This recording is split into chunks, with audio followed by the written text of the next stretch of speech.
नमस्ते बच्चों। आज मैं आप लोगों को क्लास 10 स्पर्श का पाठ ततारा वामिरो कथा इसका मैं फुल एक्सप्लेनेशन करने जा रही हूँ।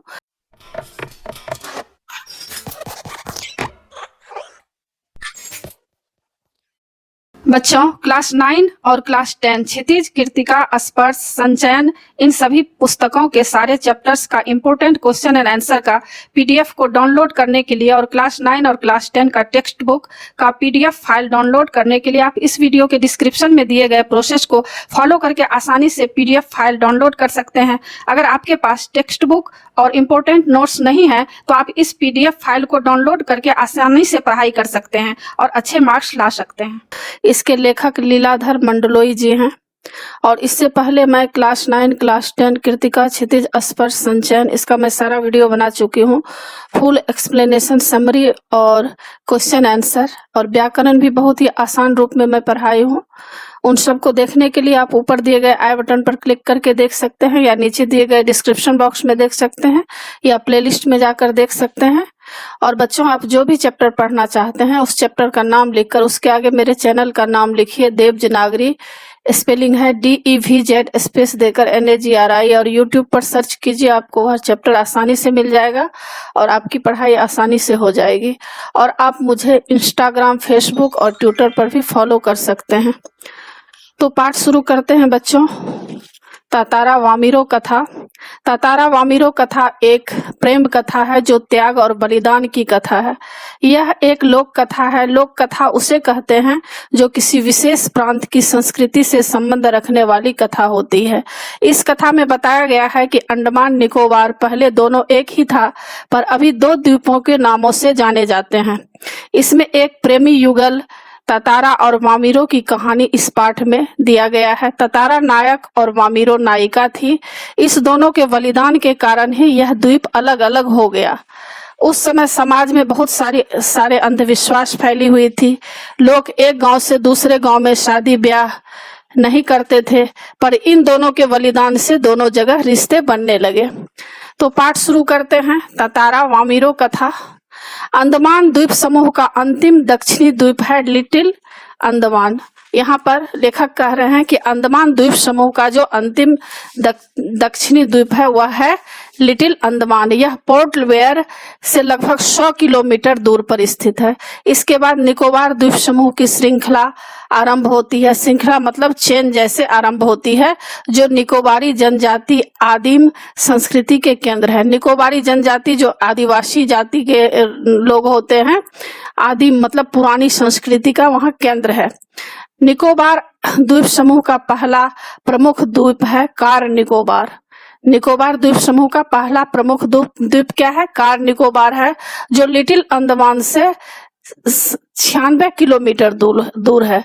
कार निकोबार जो लिटिल अंडमान से कितना दूरी पर है? 96 किलोमीटर की दूरी पर है। निकोबारियों का विश्वास है कि प्राचीन काल में ये दोनों द्वीप एक ही थे। माना जाता है कि पुराने समय में प्राचीन काल जो सबसे पहले जो लोग वहां रहना आरंभ किए तो वह उस समय दोनों द्वीप एक ही थे। इनके विभक्त मतलब अलग होने के एक लोक कथा है जो आज भी दोहराई गई है। लोक कथा जैसा मैं आपको बता चुकी हूँ लोक कथा के बारे में, तो आज इस बात को दोहराई गई है। इस पाठ में लेखक बताए हैं कि किस तरह से अंडमान निकोबार और लिटिल अंडमान दोनों द्वीप अलग अलग हुए हैं, किस कारण से एक लोक कथा है। तो इस कथा को आरंभ करती हूँ। तो इसमें शुरुआत में यह दिया गया है कि सदियों पूर्व मतलब कई 100 साल पहले जब लिटिल अंडमान और कार निकोबार आपस में जुड़े हुए थे तब वहां एक सुंदर सा गांव था। अब यहाँ पर लेखक पाठ आरंभ कर रहे हैं, बता रहे हैं कि कई साल पहले मतलब सदियों, जब लिटिल अंडमान और कार निकोबार दोनों क्या था? आपस में जुड़ा हुआ था, तब वहां पर एक सुंदर सा गांव था। पास में एक सुंदर और शक्तिशाली युवक रहा करता था, उसका नाम था ततारा। तो यहाँ पर ततारा और वामिरो की कथा दिया गया है। ततारा युवक है और वामिरो युवती है। इन दोनों के बारे में इस पाठ में कथा दिया गया है। तो इसका पाठ में यही दिया गया है कि किस तरह से कार निकोबार और लिटिल अंडमान जो है आपस में जुड़े हुए थे और दोनों किस तरह से अलग अलग हो गए। तो इसके पीछे एक कथा है। तो बता रहे हैं कि पास में एक सुंदर और शक्तिशाली युवक रहता था, उसका नाम था ततारा। निकोबारी उसे बहुत प्रेम करते थे। निकोबारी लोग जो थे उसको बहुत ही प्यार किया करते थे। ततारा एक नेक और मददगार व्यक्ति था। ततारा क्या था? बहुत ही नेक व्यक्ति था, सबका मदद करता था, सदैव दूसरों की सहायता करता था। कुछ भी किसी को तकलीफ हो या कोई दुखी है, किसके पास क्या जरूरत है, सबकी वह सहायता करता था और हमेशा सहायता करने के लिए तत्पर रहता था, मतलब तैयार रहता था। अपने गांव वालों को ही नहीं अपितु समूचे द्वीपवासियों की सेवा करना परम कर्तव्य समझता था। वह जो ततारा था पूरे द्वीपवासियों, वहां द्वीप के किनारे जितने भी गांव बसे हुए थे उसमें किसी को भी कोई जरूरत होता था वह सबकी सेवा करता था और यह सेवा करना वह अपना फर्ज समझता था, कर्तव्य समझता था।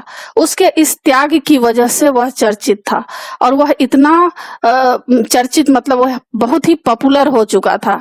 हर जगह उसका नाम चर्चा में रहता था क्योंकि वह बहुत सुंदर भी था, सबका मदद भी करता था। तो जब कोई व्यक्ति किसी का मदद करते हैं तो क्या होता है, उस व्यक्ति को सब याद करते हैं, तो सब लोग उनकी याद किया करते थे, सभी उसका आदर करते थे, मतलब सम्मान करते थे। वक्त मुसीबत में उसे स्मरण करते थे। जब भी कोई परेशानी होती थी, किसी को कोई कष्ट होता था, मुसीबतें आती थी, तो ततारा को ही लोग याद करते थे। और जब ततारा को याद करते थे तो क्या होता था, जैसे ही उसको खबर पहुंच जाती थी वह भाग भाग के वहां पर मदद करने के लिए तैयार हो जाता था। दूसरे गांव में भी पर्व त्योहारों के समय उसे विशेष रूप से आमंत्रित किया जाता था और दूसरे गांव, यहाँ अपने गांव में ही नहीं बल्कि आसपास के जो गांव थे उस गांव में भी लोग उनको खास तौर पर आमंत्रित करते थे। पर्व त्योहार जब होता था तो उनको बुलाया जाता था, उनको भोजन कराया जाता था, उनको सम्मान दिया जाता था। उसका व्यक्तित्व तो आकर्षक था ही, मतलब उसका जो पर्सनालिटी था वह बहुत ही आकर्षक था, सबको अपने ओर आकर्षित करता था, सबको वह सुंदर लगता था। साथ ही आत्मीय स्वभाव, मतलब अपनापन की भावना उनके अंदर रहती थी। इसी वजह से लोग उसके करीब रहना चाहते थे, सारे लोग उनके करीब रहना चाहते थे। ऐसा होता है कि जब कोई व्यक्ति अच्छे होते हैं, सबको चाहते हैं, सबकी मदद करते हैं, गरीब अमीर सब किसी में भेदभाव नहीं रखते हैं, तो क्या होता है, सब लोग उनके अपने जैसे हो जाते हैं, अपने परिवार के जैसे, अपने बच्चे के जैसे दिखने लगते हैं, अपने भाई बहन के जैसे लगने लगते हैं। तो उसी तरह की भावना उनके अंदर था। पारंपरिक पोशाकों के साथ वह अपनी कमर में सदैव एक लकड़ी की तलवार बांधे रहता था। पारंपरिक पोशाक कहते हैं ट्रेडिशनल पोशाक, जो परंपरा से चली आ रही पोशाक थी वह पहनता था और अपने कमर में हमेशा एक लकड़ी की तलवार बांधे रहता था। लोगों का मत था, मतलब लोग यह सोचते थे कि बावजूद लकड़ी की होने पर उस तलवार में अद्भुत दैवीय शक्ति थी। लोग यही सोचते थे कि इस तलवार में कुछ देवताओं द्वारा प्राप्त शक्ति है, जिसको ततारा हमेशा कमर में तलवार लटकाए रखता है। ततारा अपनी तलवार को कभी अलग नहीं होने देता, वह हमेशा उस तलवार को अपने पास रखता था। उसका दूसरों के सामने उपयोग भी नहीं करता था, वह कभी भी उस तलवार का प्रयोग नहीं किया, इस्तेमाल नहीं किया। किंतु उसके चर्चित साहसिक कारनामों के कारण, मतलब बहादुरी के काम के कारण, लोग बाघ तलवार में अद्भुत शक्ति का होना मानते थे। लोग समझते थे कि इस तलवार में कोई अनोखा शक्ति है, इसी कारण ततारा हमेशा अपने पास रखता है। ततारा की तलवार एक विलक्षण रहस्य थी, मतलब ततारा की जो तलवार थी उसमें कोई रहस्य जैसा छुपा हुआ जैसा लगता था, अनोखा था। अब आगे बता रहे हैं कि एक शाम ततारा दिन भर के अथक परिश्रम के बाद समुद्र किनारे टहलने निकल गया। अब कहानी यहाँ से दूसरा मोड़ लेता है। यहाँ पर बताया जा रहा है कि क्या हुआ आप पहले तो पैराग्राफ में आप समझ लिए कि तातारा किस तरह का व्यक्ति था, उसका स्वभाव कैसा था, लोगों के साथ किस तरह का बर्ताव करते थे, तो यह सब दिखाया गया है। अब आगे यह दिखाया गया है कि तातारा समुद्र के किनारे जब गया है तो वहां वामिरो मिलती है, तो इसका दूसरा मोड़ लेता है। तो एक शाम क्या होता है, तातारा दिन भर के अथक परिश्रम मतलब बहुत अधिक मेहनत के बाद समुद्र किनारे टहलने निकला। सूरज समुद्र के लगे क्षितिज तले डूबने को था। मतलब जब वह क्या हुआ, एक शाम को तातारा दिन भर के बहुत अधिक परिश्रम के बाद समुद्र के किनारे टहलने के लिए निकला और सूरज समुद्र से लगे क्षितिज तले डूबने को था। क्षितिज किसको कहा जाता है, जहां धरती और आकाश आपस में मिलते हुए दिखाई देते हैं। तो वहां पर ऐसा लग रहा था कि धरती और आकाश आपस में मिल रहे हैं। समुद्र से ठंडी बयारें आ रही थी, हवा आ रही थी समुद्र किनारे से। पक्षियों की सायंकाली मतलब शाम के समय पक्षियों की चहचहाटे स्नेह स्नेह छीन होती जा रही थी। मतलब अंधेरा होने लगा था शाम के समय, तो धीरे धीरे क्या स्नेह स्नेह मतलब धीरे धीरे पक्षियों की जो चहचहाट होती है वह कम होने लगी थी। कम इसलिए कि अंधेरा हो रहा था, सभी चिड़ियां अपने अपने जगह पर स्थान पे पेड़ पौधे पर बैठ चुकी थी। उसका मन शांत था। विचार मग्न तातारा समुद्री बालू पर बैठकर सूरज की अंतिम रंग बिरंगी किरणों को समुद्र पर निहारने लगा। और यहाँ पर बताया जा रहा है कि वह विचार मग्न, किसी विचार में ऐसा लगता था कि वह मग्न है, खोया हुआ है। और तातारा समुद्री बालू पर, वहां समुद्र के किनारे जो बालू होता है उस पर बैठकर सूरज की अंतिम जो डूबते हुए सूरज है, उस क्या होता है, डूबते हुए सूरज में से रंग बिरंगे किरणें निकलती है, तो उसको वह निहार रहा था, मतलब देख रहा था। तभी कहीं पास से उसे मधुर गीत गूंजता सुनाई दिया। तो वहां उसको ऐसा लगा कि कोई गीत गाया जा रहा है। गीत मानो बहता हुआ उसकी तरफ आ रहा था। धीरे धीरे धीरे धीरे वह गीत उसके करीब आवाज सुनाई देने लगा। बीच बीच में लहरों का संगीत सुनाई देता और समुद्र में बीच बीच में लहरें भी उठती थी, उसका भी आवाज आता था। गायन इतना प्रभावी था, मतलब मन को हरने वाला था कि वह अपना सुध बुध खो बैठा। सुध बुध एक मुहावरा है, सुध बुध खो बैठना मतलब होश आवाज खो बैठना। तो ऐसा लग रहा था कि वह जो गाना बज रहा था, आवाज जो आ रही थी, वह इतना मन को मोहने वाला था कि ऐसा लगा कि होश खो बैठा है। लहरों के एक प्रबल मतलब तेज वेग ने उसकी तंद्रा को भंग की। वह जो एकाग्रता में था, ध्यान में था, अचानक से उनकी ध्यान भंग हो गई।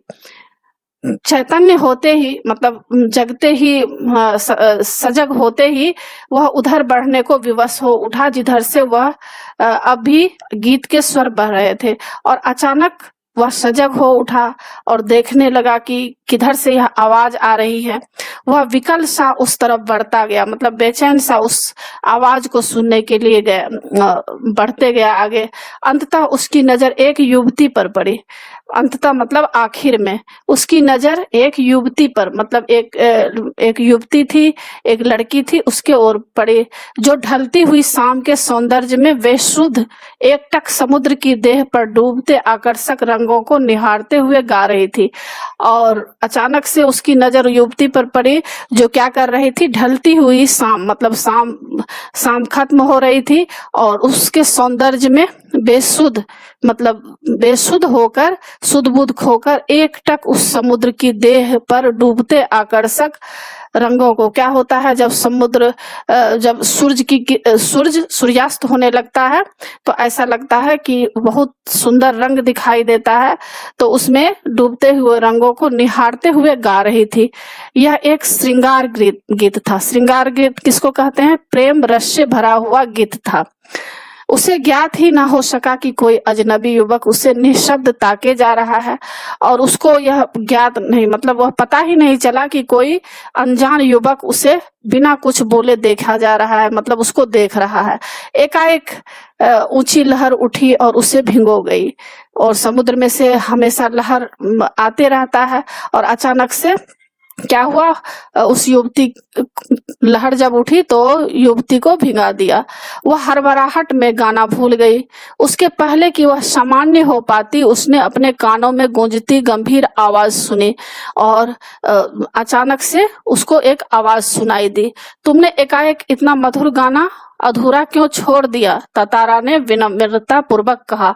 अब ततारा कह रहा है उस युवती को कि तुम तो इतना सुंदर गाना गा रही थी, मधुर गाना मतलब मीठा गाना गा रही थी, अचानक से तुम क्यों गाना छोड़ दी? विनम्रता पूर्वक मतलब बहुत ही विनय पूर्वक कहा।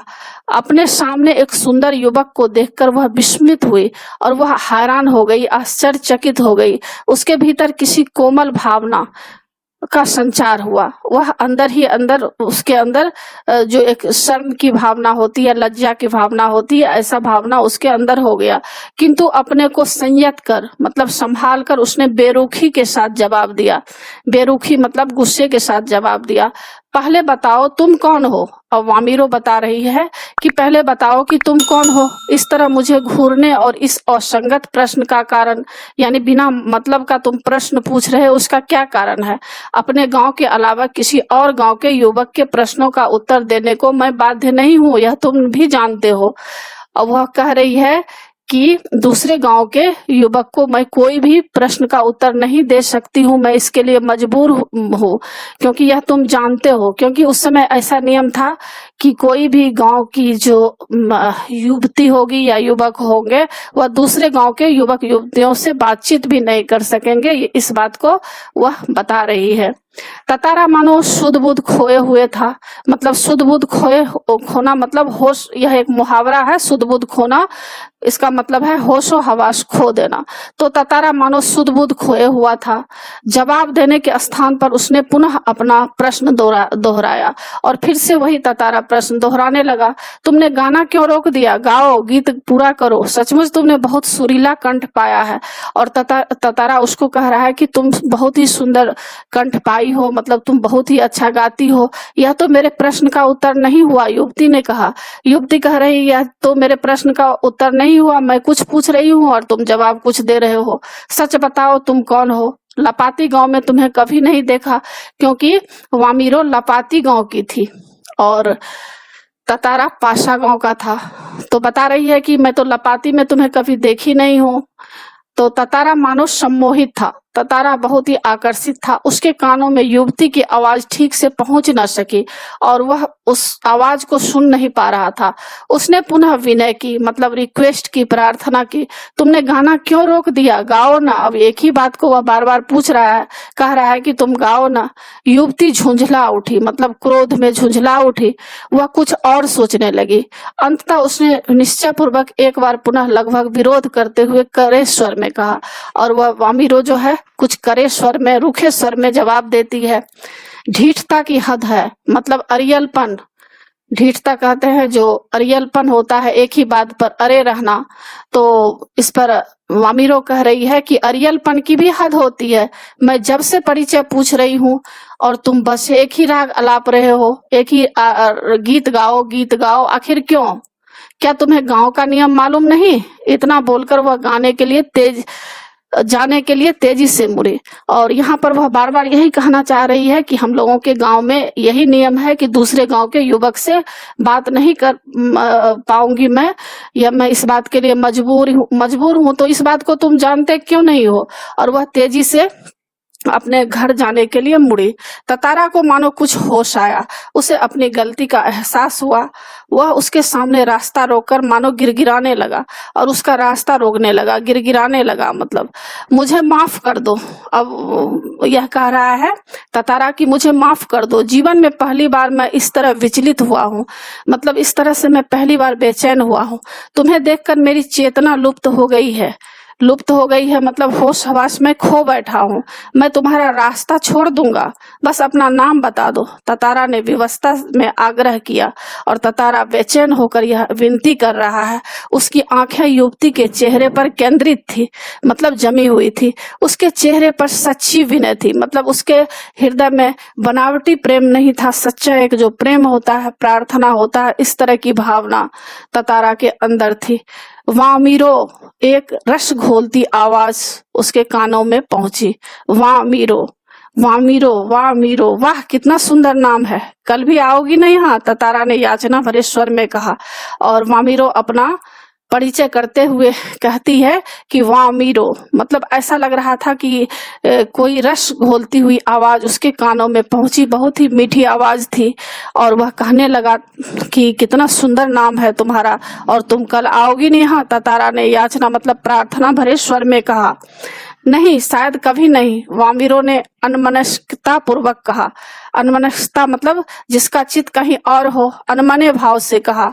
और झटके से लपाती की तरफ बेसुध दौड़ पड़ी, मतलब बदहवास होती हुई अपने गांव लपाती के तरफ दौड़ पड़ी। पीछे ततारा के वाक्य गूंज रहे थे, और ततारा जो उसको बोल रहा था, यह सब वाक्य गूंजता हुआ उसको सुनाई दे रहा था। वामिरो, मेरा नाम ततारा है। और वह बोला ततारा की, वामिरो मेरा नाम ततारा है, कल मैं इसी चट्टान पर प्रतीक्षा करूंगा, मतलब इंतजार करूंगा, तुम्हारा बाट जो होगा, मतलब इंतजार करूंगा, जरूर आना। वामिरो रुकी नहीं, भागती ही गई। ततारा उसे जाते हुए निहारते रहा, मतलब देखता रहा। वामिरो घर पहुंचकर भीतर ही कुछ बेचैनी महसूस करने लगी। और जब वामिरो घर पहुंचती है तो अंदर ही अंदर उसके हृदय में एक बेचैनी सी महसूस होने लगी। उसके भीतर ततारा से मुक्त मतलब आजाद होने की एक झूठी छटपटाहट थी। वह भले ही आजाद तो हो चुकी थी वामिरो से, लेकिन अंदर से उसके हृदय में ततारा के प्रति प्रेम था, जो उसके अंदर ही अंदर उसको व्याकुल कर रहा था। वह झल्लाहट में उसने दरवाजा बंद किया और मन को किसी दिशा में ले जाने का प्रयास किया। और उसके अंदर जो एक छटपटाहट हो रही थी, उसको किसी तरह वह चाहती थी कि अपने मन को कंट्रोल करे और किसी दूसरे दिशा में मन को भुलाने का प्रयास कर रही थी। बार बार ततारा का याचना भरा चेहरा उसकी आंखों में तैर जाता था, और बार बार ततारा जो रिक्वेस्ट कर रहा था वह सब उसको आंखों के सामने, ऐसा लग रहा था कि वही सब सामने दिखाई दे रहा है। उसने ततारा के बारे में कई कहानियां सुन रखी थी, जैसा कि आप लोगों को पहले ही मैं बता चुकी हूँ कि ततारा किस तरह का व्यक्ति था। वह एक नेक व्यक्ति था, युवक था, सबका मदद करता था, सारे लोग कि वह सारे लोगों से प्यार करता था, सबके दुख सुख में साथ देता था, अपने गांव ही नहीं आसपास के गांव के लोगों को भी मदद करता था। तो यह सब कहानियां वे सुन चुकी थी ततारा के बारे में वामिरो। उसकी कल्पना में वह एक अद्भुत साहसी युवक था, और यह सब उसको बहुत ही अच्छा लग रहा था, और ऐसे मन में था, उसके लिए प्यार उमड़ रहा था कि सच में यह एक साहसी युवक था। किंतु वही ततारा उसके सम्मुख एक अलग रूप में आया, सुंदर, बलिष्ठ, किंतु बेहद शांत, सभ्य और भोला। और जब वामिरो उसको देखती है तो वह बहुत ही सुंदर, ततारा बहुत ही सुंदर दिखाई दे रहा था। बलिष्ठ मतलब बहुत ही शरीर से मजबूत था, किंतु बेहद शांत था, और बहुत ही शांत प्रकृति का वह युवक था, सभ्य था और भोला था।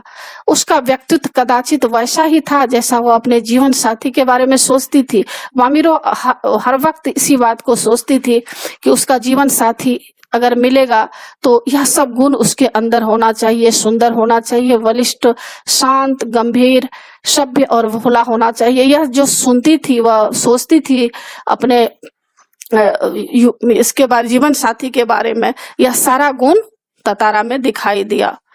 किंतु एक दूसरे गांव के युवक के साथ यह संबंध परंपरा के विरुद्ध था। मतलब इस बात को भी वह जानती थी कि दूसरे गांव के युवक के साथ उसका संबंध परंपरा के विरुद्ध, मतलब खिलाफ था। ऐसा दोनों के बीच रिश्ता, शादी नहीं हो पाएगा, इस बात को वह जान चुकी थी।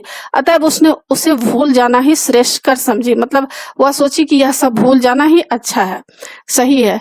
किंतु यह असंभव जान पड़ा। ततारा बार बार उसकी आंखों के सामने थी, निर्निमेष याचक की तरह प्रतीक्षा में डूबा हुआ, मतलब बिना पलक झपकाए, निर्निमेष बोलते हैं बिना पलक झपकाए, याचक की तरह प्रतीक्षा में डूबा हुआ। मतलब ततारा बार बार उसकी आंखों के सामने था, ऐसा लग रहा था कि हमेशा सामने में वह खड़ा है। किसी तरह रात बीती, दोनों के हृदय व्यथित थे, मतलब बेचैन थे। किसी तरह आंच रहित एक ठंडा और उबाऊ दिन गुजरने लगा। मतलब आंच रहित मतलब गर्मी भरा जो दिन था वह उससे राहत पाया, ठंडाई आई और शाम की प्रतीक्षा थी। अब इन दोनों को शाम की प्रतीक्षा थी। ततारा के लिए मानो पूरे जीवन की अकेली प्रतीक्षा थी। उसके गंभीर और शांत जीवन में ऐसी पहली बार हुआ था। वह अचंभित था, मतलब हैरान था, साथ ही रोमांचित था, मतलब आनंदित भी था। दिन ढलने के काफी पहले वह लपाती के उस समुद्री चट्टान पर पहुंच गया और दिन ढलने के काफी पहले ही वह लपाती के उस समुद्री चट्टान पर पहुंच गया जहां ततारा और वामिरो आपस में मिले थे। वामिरो की प्रतीक्षा में एक एक पल पहाड़ की तरह भारी था। पहाड़ की तरह भारी भी एक मुहावरा है, मतलब बहुत ही मुश्किल लग रहा था। उसके भीतर एक आशंका, मतलब शक, संदेह भी दौड़ रही थी। अगर वामिरो ना आई तो? अब उसको ऐसा लग रहा था कि अगर वामिरो नहीं आई तो क्या होगा। वह कुछ निर्णय नहीं कर रहा पा रहा था, मतलब कुछ सोच नहीं पा रहा था। सिर्फ प्रतीक्षारत था, मतलब प्रतीक्षा में, इंतजार में था। वह आस की एक किरण थी जो समुद्र की देह पर डूबती किरण की तरह कभी भी डूब सकती थी। अब उस क्या था उसके अंदर? एक आस था कि कैसा आस था? जैसे एक किरण थी जो समुद्र की देह पर डूबती किरणों की तरह कभी डूब सकती थी। क्या होता है जब सूरज की किरणें डूबने लगती है तो कुछ देर के लिए दिखाई देती है, फिर वह डूब जाती है। और सूरज की किरणें जब डूबने लगती है तो क्या होता है, समुद्र पे बहुत ही सुंदर दृश्य दिखाई देता है, लेकिन देर तक यह दृश्य नहीं लगता रहता है, वह फिर खत्म हो जाती है क्योंकि शाम हो जाती है, सूरज डूब जाती है। तो ऐसा ही उसको लग रहा था, एक आस था। वह बार बार लपाती के रास्ते पर नजरें दौड़ाता था। सहसा, मतलब अचानक, नारियल की झुरमुटों में उसे एक आकृति रूप दिखाई दी। कुछ और उसकी खुशी का ठिकाना न रहा। अब बहुत ही वह खुश हो गया। सचमुच वह वामिरो थी। लगा जैसे वह घबराहट में थी। वह अपने को छुपाते हुए बढ़ रही थी, मतलब चोरी छुपे अपने घर से आई थी। उसको लग रहा था कहीं आसपास कोई देख न ले। बीच बीच में इधर उधर दृष्टि दौड़ाना ना भूलती थी, बीच बीच में इधर उधर देखती थी। फिर तेज कदमों से चलती हुई ततारा के सामने आकर ठिठक गई, मतलब रुक गई। दोनों शब्दहीन थे, मतलब बिना बातचीत के शब्दहीन थे, दोनों मूक थे। कुछ था जो दोनों के भीतर बह रहा था, मतलब दोनों के बीच एक प्रेम का भाव था, भावना थी जो बह रही थी। एकटक निहारते हुए वे जाने कब तक खड़े रहे और दोनों एक दूसरे को निहारते रहे, देखते रहे और काफी देरों तक खड़े रहे। सूरज समुद्र की लहरों में कहीं खो गया, मतलब अंधेरा हो गया, अंधेरा बढ़ रहा था। अचानक वामिरो कुछ सचेत हुई, मतलब कुछ जो है सचेत हुई और घर की तरफ दौड़ पड़ी। और क्या हुआ, अचानक से वामिरो घर की तरफ दौड़ पड़ती है। ततारा अब भी वहीं खड़ा था, निश्चल, शब्दहीन, मतलब शांत, शब्दहीन। अब आगे बता रहे हैं कि दोनों रोज उसी जगह पहुंचते और मूर्तिवत एक दूसरे को निर्निमेष ताकते रहते। अब ऐसा क्रम लगातार चलते रहा। दोनों आते, आपस में मिलते, निर्निमेष, बिना पलक झपकाए एक दूसरे को देखते। बस भीतर समर्पण था जो अनवरत गहरा रहा था, मतलब भीतर, दोनों के भीतर एक प्रेम की भावना थी। लपाती के कुछ युवकों ने इस मूक प्रेम को भांप लिया। और ऐसा होता ही है, कहीं भी ऐसी बातें होती है तो कोई ना कोई युवक होते हैं जो इस बात को जान जाते हैं। तो लपाती के कुछ युवक इस मूक प्रेम को भांप लिया था, मतलब जान लिया था। और खबर हवा की तरह बह उठी, मतलब बहुत तेजी से यह हवा की तरह बात फैलने लगा। वामिरो लापाती ग्राम की थी और ततारा पाशा ग्राम का। यह बात आप लोग जान लेंगे कि वामिरो कहाँ की थी, लपाती की थी, लपाती गांव की।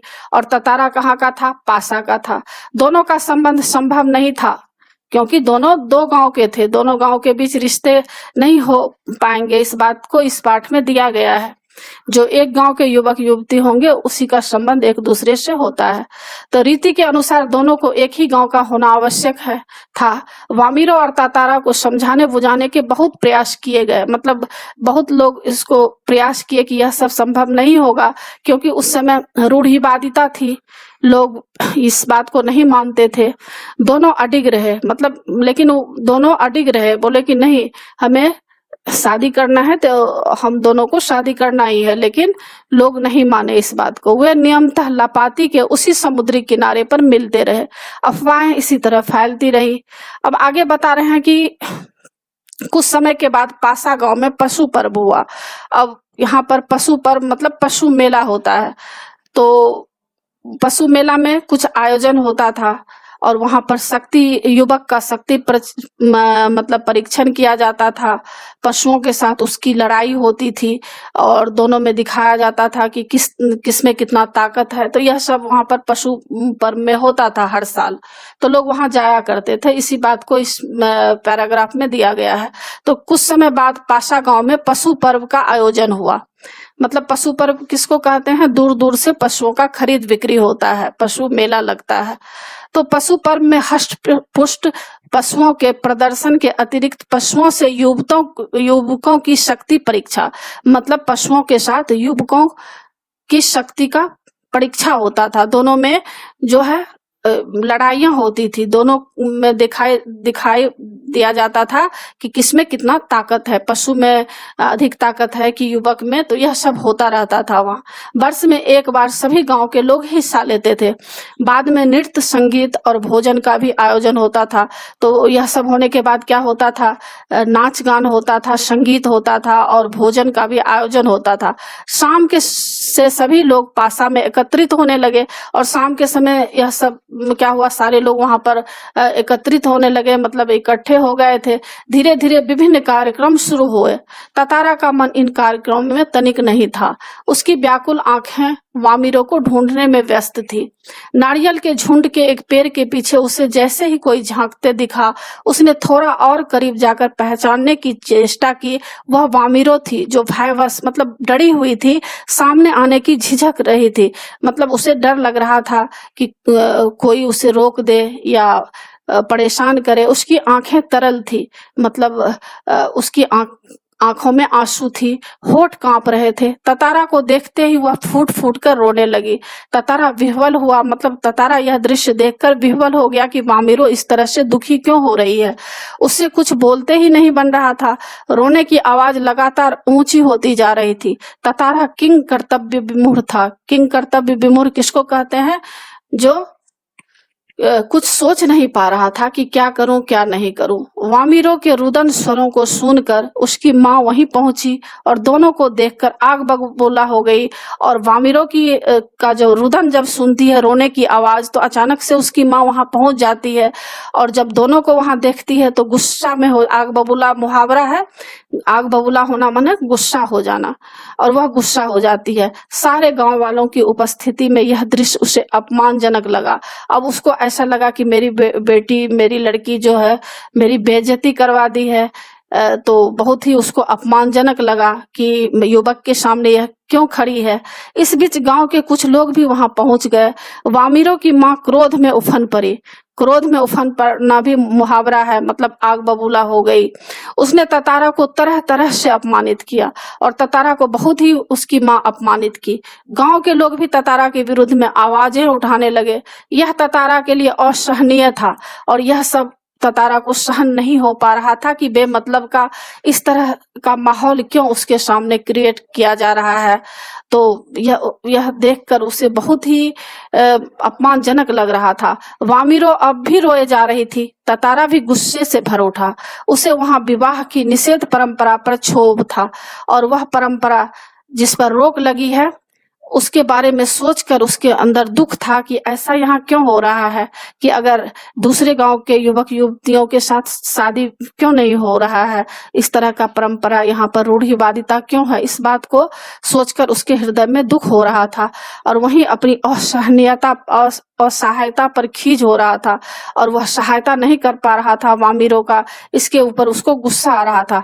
वामिरो का दुख उसे और गहरा कर रहा था और वामिरो जो रोती जा रही थी, इससे और भी उसके अंदर दुख, बहुत ही गहरा दुख आ रहा था। उसे मालूम न था कि क्या कदम उठाना चाहिए। अनायास उसका हाथ तलवार की मूठ पर जा टिका। मूठ कहते हैं हैंडल। और अचानक से क्या हुआ? उसका हाथ तलवार के हैंडल पर जाकर टिक गया। क्रोध में उसने तलवार निकाली और कुछ विचार करता रहा। क्रोध लगातार अग्नि की तरह बढ़ रहा था और बहुत ही क्रोध उसके अंदर बढ़ रहा था। लोग सहम उठे और वहां जो लोग थे सारे लोग वहां पर डर गए थे। एक सन्नाटा सा खिंच गया था। जब कोई राह न सूझी तो क्रोध का शमन करने के लिए उसमें शक्ति भर उसे धरती में घोंप दिया, और जब कोई रास्ता उसको नहीं दिखाई दिया तो क्रोध को शमन मतलब शांत करने के लिए उसने क्या किया, शक्ति भर, उसको जितना शक्ति था उस शक्ति भर उसे क्या किया, उस तलवार को धरती में घोंप दिया, मतलब घुसा दिया और ताकत से उसे खींचने लगा। वह पसीने से नहा उठा। सब घबराए हुए थे। वह तलवार को अपनी तरफ खींचते खींचते दूर तक पहुंच गया और मिट्टी के अंदर जो तलवार को घोंप दिया था उसको खींचते खींचते काफी दूर तक चला गया। वह हाँफ रहा था। अचानक जहां तक लकीर खींच गई थी वहां एक दरारें होने लगी, मतलब जहां तक रेखाई लंबाई में खींच रहा था उसके कारण क्या हुआ, दरारें पड़ गई, मानो धरती दो टुकड़े में बंटने लगी हो। एक गरगराहट की आवाज गूंजने लगी, बहुत ही जोर से गरगराहट की आवाज आने लगी और लकीर की सीध में धरती फटती ही जा रही थी। द्वीप के अंतिम सिरे तक ततारा धरती को मानो क्रोध में काटता जा रहा था। तभी सभी लोग भयाकुल हो उठे, मतलब सारे लोग वहां पर भय से आकुल, मतलब बहुत ही डर गए। लोगों ने ऐसे दृश्य की कल्पना भी ना की थी। वे सिहर उठे, सारे लोग सिहर उठना मतलब कांप उठे। उधर वामिरो फटती हुई धरती के किनारे चीखती हुई दौड़ रही थी, और जैसे जैसे धरती फटती जा रही थी और वामिरो दौड़ते हुए चीखते हुए जा रही थी, ततारा ततारा ततारा, उसकी करुण चीख मानो गरगराहट में डूब गई। और उधर गरगराहट की आवाज भी आ रही थी, पता भी नहीं चल रहा था कि उसकी आवाज ततारा ततारा उस गरगराहट में डूबती जा रही थी। ततारा दुर्भाग्यवश दूसरी तरफ था। द्वीप के अंतिम सिरे तक धरती को चाकता मतलब काटता वह जैसे ही अंतिम छोर पर पहुंचा, द्वीप दो टुकड़ों में विभक्त हो गया। अब आप लोग यहाँ पर जान गए होंगे कि दोनों द्वीप किस तरह से अलग हुआ। तो दोनों द्वीप दो टुकड़े में विभक्त हो गया। एक तरफ ततारा था, दूसरी तरफ वामिरो। ततारा को जैसे ही होश आया उसने देखा उसकी तरफ का द्वीप समुद्र में धंसने लगा है, और ततारा जिस तरफ था तो उस तरफ देखा कि द्वीप क्या हो गया, समुद्र में धंसने लगा है। अब वह छटपटाने लगा। उसने छलांग लगाकर दूसरा सिरा थामना चाहा, किंतु पकड़ ढीली पड़ गई, और वह छटपटाकर चाह रहा था कि छलांग लगाकर दूसरे सिरा को पकड़ ले जिधर वामिरो है, लेकिन क्या हुआ, उसकी जो पकड़ होती है वह ढीली पड़ गई, क्योंकि मिट्टी होती है, मिट्टी को पकड़ने के बाद वह मिट्टी हाथ से फिसल जाती है। वह नीचे की तरफ फिसलने लगा। वह लगातार समुद्र की सतह की तरफ फिसल रहा था। उसके मुंह से सिर्फ एक ही चीख उभर कर डूब रही थी, वामिरो वामिरो वामिरो वामिरो। और वह ततारा के मुंह से सिर्फ एक ही चीख उभर रही थी, आवाज आ रही थी, वामिरो वामिरो वामिरो वामिरो। उधर वामिरो भी ततारा ततारा तातारा पुकार रही थी। ततारा लहूलुहान हो चुका था। अब आगे बता रहे हैं कि क्या हुआ। इस स्थिति में ततारा जो है खून से भर गया था। वह अचेत होने लगा, मतलब वह बेहोश होने लगा, और कुछ देर बाद उसे कोई होश नहीं रहा। वह कटे हुए द्वीप के अंतिम भूखंड पर पड़ा हुआ था, जो कि दूसरे हिस्से में संयोगवश जुड़ा हुआ था, और वहां भूखंड पर वह पड़ा हुआ था। बहता हुआ ततारा कहाँ पहुंचा, बाद में उसका क्या हुआ कोई नहीं जानता। और वहां पानी की गति तेज हो गई थी, और ततारा उस पानी में बहता हुआ कहाँ चला गया कोई भी सुराग नहीं मिला, और न कोई खोजने का प्रयास भी किया, क्योंकि वहां इतनी रूढ़िवादिता में लोग ग्रसित थे कि एक दूसरे का जान भी नहीं बचा पा रहे थे। इधर वामिरो पागल हो उठी थी ततारा की याद में। वह हर समय ततारा को खोजती हुई उसी जगह पहुंचती और घंटों बैठी रहती। अब यहाँ वामिरो के बारे में बताया जा रहा है कि जब ततारा की ऐसी स्थिति हो गई, ततारा जब पानी में बह गया, ततारा का कोई पता नहीं चला, तो वामिरो की स्थिति पागल के जैसी हो गई थी, और वह हर समय ततारा को खोजती रहती थी और उसी जगह पर घंटों जाकर बैठी रहती थी जहां पर ततारा गायब हुआ था। उसने खाना पीना छोड़ दिया, परिवार से वह एक तरह से अलग हो गई। लोगों ने उसे ढूंढने की बहुत कोशिश की, किंतु कोई सुराग न मिल सका, और लोगों ने उसे ढूंढने की कोशिश भी की, लेकिन कोई भी सुराग नहीं मिल सका। अब आगे बता रहे हैं कि आज न ततारा है न वामिरो, किंतु उनकी यह प्रेम कथा घर घर में सुनाई जाती है। और आगे बताया गया कि वामिरो का भी कहीं पता नहीं चला कि वामिरो भी कहाँ चली गई। लोग बहुत खोजा, लेकिन वामिरो का भी पता नहीं चला।